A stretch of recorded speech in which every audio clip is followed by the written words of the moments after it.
I'm going to start with the hammer, Mark Coleman. Stipe with the early mic drop. Thank you, sir. Mark Coleman, great to have you here. The hammer in the building. How's it feel to be back in Las Vegas in advance of the UFC Heavyweight title fight this weekend, my man? Fantastic. I'm excited to be here. The sport just continues to climb. I always love watching the heavyweights go at it. Tomorrow night's going to be off the charts. I'm excited to be here. I'm grateful. All right, Curtis Blades, good to have you here, my man. You've had a lot of big moments here in Las Vegas, the win over Jairzinho Rozenstruik, some others. Your thoughts on being a part of this panel here today? I'm just happy to be here. I wasn't expecting to be up here with all these heavyweight OGs and legends. So I'm just happy to be here. Happy to be able to get a front row seat.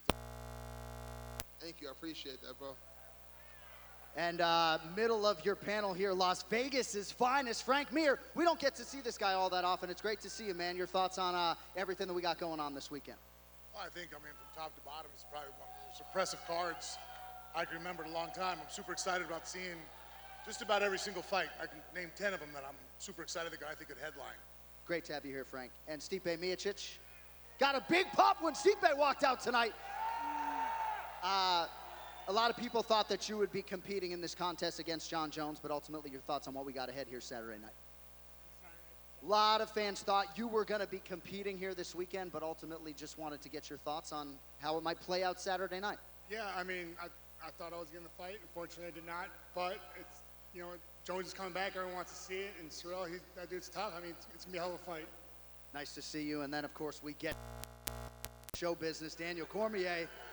My man, it's been a busy week, an emotional week, obviously. Your thoughts on everything that your week has held to this point? Yeah, it's been a big week, but it's a big week because it's a big fight. Jones is back, and he's fighting the most dangerous opponent he's ever had in his career. So it's exciting, man. This T-Mobile Arena is going to be on fire tomorrow night, and I'm excited to be able to call it. Yeah, we're excited to be in the building. All right, we have some questions. Media and fans, feel free to populate the microphones. I just want to let you guys know we are at capacity at T-Mobile Arena Saturday night. We do not have any tickets, and we also got to save the photo ops for the other side as well, so don't shoot the messenger on that. Mike Bond, take it away. I just want to ask everyone up there for their official prediction for this main event between Jon Jones and Cyril Gane. Daniel, I assume you can't because you're calling the fight. Let me tell you something, man. It is so good to be able to say that I work and call the fight so I can't pick, so nobody ever gets mad at me anymore. So I keep the fighters off my back, so I will let these guys answer who they think is going to win. I'm going to go with the big wrestler, Jon Jones. I think I hopefully he sticks to the plan, takes this guy down and ground and pounds him. That's what I call. Curtis, what do you think? I agree. I think Jon's the better grappler. I think if he sticks to the game plan, I think if he uses his wrestling, I think he wins this easily. But if he goes out there and he wants to strike with Gane, it gives him an opportunity to get knocked out. So it just depends on which game plan he wants to use. If he's smart, he'll use the wrestling. What do you think, Frank Mir?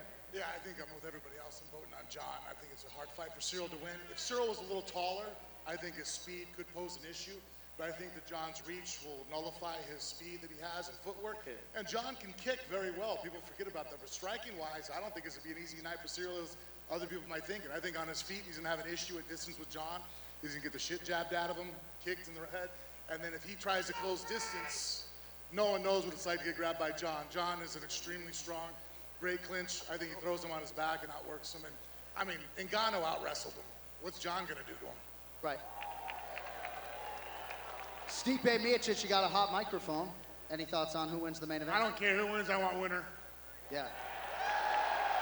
And just to follow up on that, Stipe, I believe you did an interview with Daniel there where you said you were told you would be fighting the winner. Is that accurate? And when would be the perfect timeline for you? It means he watches the YouTube channel. He's watching the YouTube channel. Thank you for promoting it. We Watch appreciate this it. channel. Just throw it out there. And yeah, I was told that, so we'll see. Hopefully, nothing's permanent until it's written on contract and signatures, but we'll see. And Curtis Blades, what do you think that means for you? I know you have a fight coming up with Sergey Pavlovich, but what do you think win does for you in terms of the timeline with Stipe being next? I'm going to be honest. I get it. The business, the next title shot is 95% going to Stipe. I understand. I beat Sergey. It'll probably give me Gane, because I think he's going to lose. I'll have to beat Gane, and then I think after that, I'll get a title shot. And just last one for me for Frank Mir. Your daughter, Bella, signed the first NIL deal with the UFC. Just wanted to ask what her future in mixed martial arts looks like. She'll be up here, former champion, telling stories. I don't see Bella right now, and that's why I push her. I mean, arguably, I think I have one of the greatest mindsets when it comes to MMA and understanding it and articulating what's going on. That being said, my daughter has all my strengths and none of my weaknesses. She's phenomenally disciplined and focused, and nothing could distract her. I think everybody else needs to figure out what weight class is she in and either eat more or eat less. Question for Mark, the Hammer Coleman, baby. Right here, brother. As part of this new generation of MMA fans, I think it's important to acknowledge the greats like you. I wanted to say congratulations on your sobriety, and how has life been for you since you've become sober? Life has never, ever been better. Even when I won the UFC, I got about almost 2 years sober now. I checked into rehab, got my shit together, changed my life, saved my life. I'm so at peace right now. I've never had peace in my life. My kids, just looking at my 3 daughters, I'm so blessed. They're my life. And I'm so grateful to be a part of this, the greatest sport in the world. And question for my man Stipe. I'm not gonna lie, you've broken my heart when you beat DC before, but one of my favorite moments was when you did the jig afterwards. Is there any way we can get you to do it again? Right now? Let's go, Steve! Get it! Jiggy!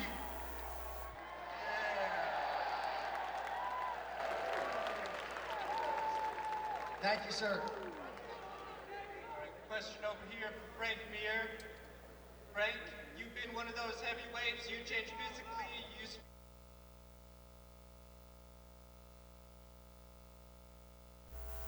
competes at heavyweight for the first time. Well, I think he did it the correct way. He took his time, adjusted to his body. I think with Jon, explosiveness and speed were never part of really his advantage. It's his distance, his strength, his timing, his mindset. So I don't think that I honestly think him moving up to heavyweight, he's going to be better than he was at light heavyweight, because he has all the strengths that he's bringing up and they're only being accentuated. And then his opponents now, I think tall and fast, if you look at Jon, some of the times he had difficulties in fights, could be the issue. At heavyweight, I think he's going to have less of a problem with people being that type of skill set being brought to him. So I think Jon, as long as the only attribute that I'm looking for when he fights tomorrow night, if he can still throw kicks the way he has at 205, and the weight hasn't changed that, then I think he's a nightmare. And question for Mark Coleman. Mark, would a young Hammer want to compete with these guys like the ones on stage and the one on Saturday? Well, I don't see any reason why not. Hell yes.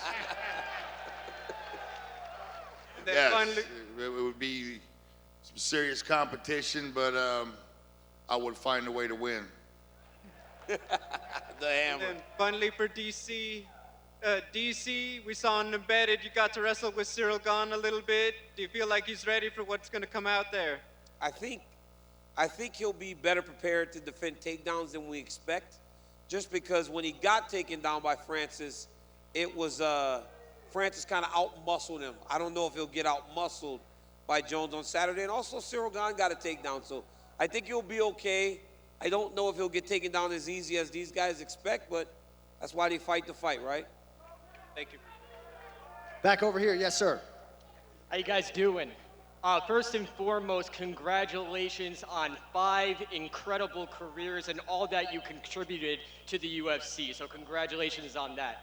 Thank you. Thank you. You guys have provided so many iconic moments. Mark Coleman winning the 2000 World Grand Prix, being in the corner with Kevin Randleman, one of the greats of all time. Curtis Blaze beating Overeem Hunt. Frank Mir breaking Tim Sylvia's arm, and the two fights between Daniel Cormier and Stipe. But what would you say is the most iconic moment of your careers? Mark, can we start with you? The most iconic moment of your Hall of Fame mixed martial arts career. It's really tight. The UFC being the first UFC Heavyweight champion, that's as big as it gets. But losing 3 fights in a row and having pretty much the whole world tell me I'm an old turd at 32, and then being able to come back and win the Pride Grand Prix, I think my emotions after that spoke for itself. It was, shut the fuck up, I'll tell you when I'm... The Hammer, man, stealing the show. Curtis Blades, most iconic moment of your career, sir. I haven't had that long of a career compared to these guys, but I think my favorite win would have to be the Alistair win. That was in Chicago. That was like my breakthrough fight. That was the fight where I realized like I can hang with the best of the best, because at that time he was my first top 5 opponent, and to get the finish the way I did in Chicago, yeah, that's my favorite one. Frank Mir. My second fight with Nogueira, just because in the fight and who he was, I think that the reputation of who was going to be the best heavyweight submission artist, you know, at the time, and I think that kind of solidified it for me in that fight with him. It was always an argument between Nogueira, myself, and Verdum, and then for Nogueira and I to be fighting, and really the way the fight went, because he caught me with a shot, I was hurt. He put me in a guillotine, and it looked pretty bad. And for me to work myself through it, and then not only win, I won decisively. I think they said it's a spiral fracture in 9 different places. It was a pretty definitive way to put a I would stick. say so. Stipe, you've had a lot of huge wins. What tops the list for you? I mean, you think I'll say like winning a title, but honestly, I don't think it's a moment, but I think just an experience. You're just like meeting all the fans all the time. You guys would make the sport awesome and make it bigger. I think it's just, just the whole experience, and I think I'll never forget that. All right, DC, what do you got?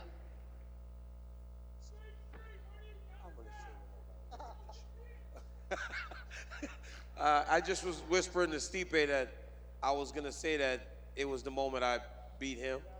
I don't remember it. I became the double champ, man. That was a great moment. That was the best. I figured you might go that direction. Yeah. All right, go ahead, sir. First of all, what's up, Frank? It's Blaze. Closer to the mic. Sorry. I said, first of all, what's up, Frank? It's Blaze. Wrestled with Bella. First question, Curtis, how does it feel to be sitting up there with 4 of the most legendary heavyweights of all time? A little surreal. Like, I wasn't told exactly what today was supposed to be. I just was told I'd have a microphone in my hand. I didn't know who I'd be up here with, so it's pretty dope. I'm like you guys right now. I'm just a fan. I'm just happy to be here.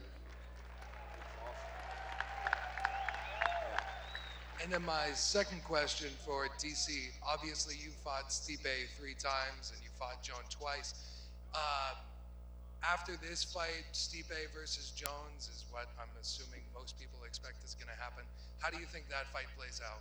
Well, that's why I was so excited for the fight whenever it was being rumored, because these are the 2 most fierce competitors I've ever competed against. And Stipe, with his ability, can match just about anyone, regardless of weight class. He's a big guy, but if he could get down to 205, I think he'd be successful. And obviously Jones is who he is, and I think that is one of the issues and one of the things that people don't realize about Jon Jones is how fierce a competitor he is. He's not trying to get beat by anyone. So to have those 2, and honestly, I lost to Stipe in Anaheim. And after the way that fight started, for him to dig through what he went through to get the victory, it tells me that when you lock these 2 up, it's going to truly be something special. But Jones has to win first, right? Stipe will be here in July as the guy challenging for the championship. Jones has got to get the job done tomorrow night. And hey, that is not an easy task when you're fighting a guy like Cyril Gane. Well, thank you guys. Appreciate it. Thank you, Blaze. Go ahead. Hey guys, Dan the Wolfman, MMA fight coverage. I have a question for Mark and for DC. Hey Mark, I'm pretty old school, going back to the first UFC I went to was 19, being a prodigy of Dan Severn. You were UFC 10. Could you ever have imagined what all this has become and how big this has grown for everybody? Could you, in your wildest dreams? I certainly did. I won UFC 10, 3 fights in one night. I couldn't believe it when it just happened. I'd walked off the wrestling match 35 days later. I'm beating up 3 guys and the cops ain't coming, nothing like that. I got paid, got a belt. Chicks started digging me, man. It was the greatest thing in the world. I forgot the question.